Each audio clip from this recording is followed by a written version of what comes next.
Cooking outside over a fire pit is an absolute blast.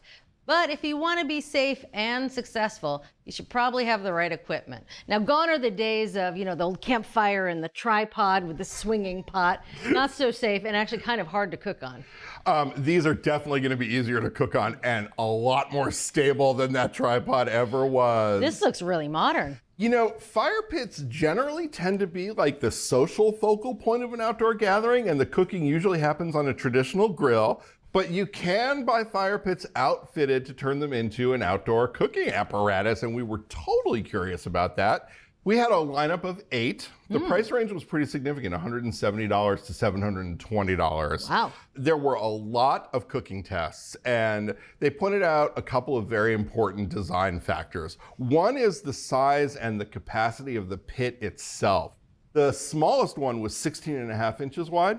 And that one, it was a little hard to build the fire. The logs were almost vertical. It was super hard to control the cooking temperature. And one of the test recipes required a dual zone fire with different temperatures. You could barely do that in the 16.5-inch one.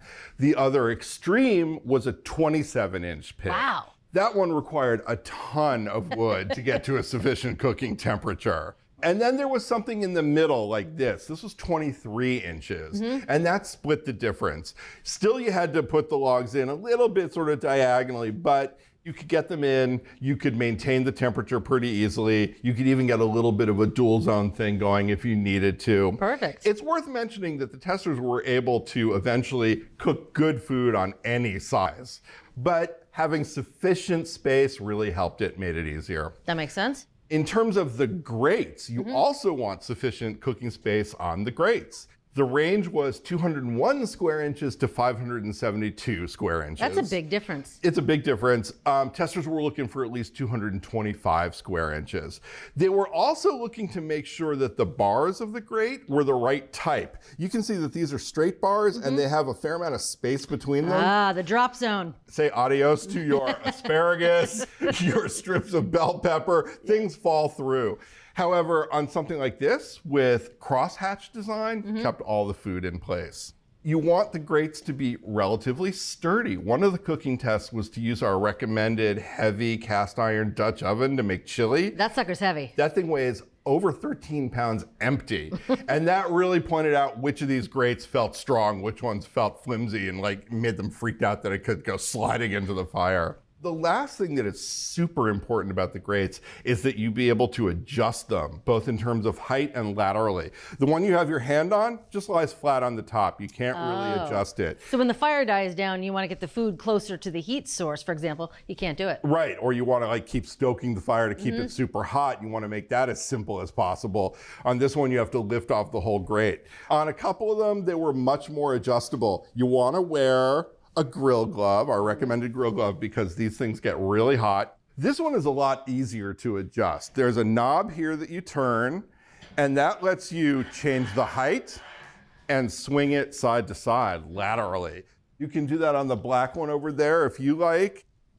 And that just makes it easier to have access to the fire, makes it easier to control the cooking temperature. That's pretty handy. And then one other really interesting note is some of these advertise themselves as being smokeless. Is that really true? I've always wondered. Not in our experience. It is fair to say that some of them were smoke reducing, and enough so that testers felt like their typically higher price tags were probably worth it if that's really important to you, as long as you think of them as smoke reducing and not smokeless. Gotcha. And we have more information on the website about those tests.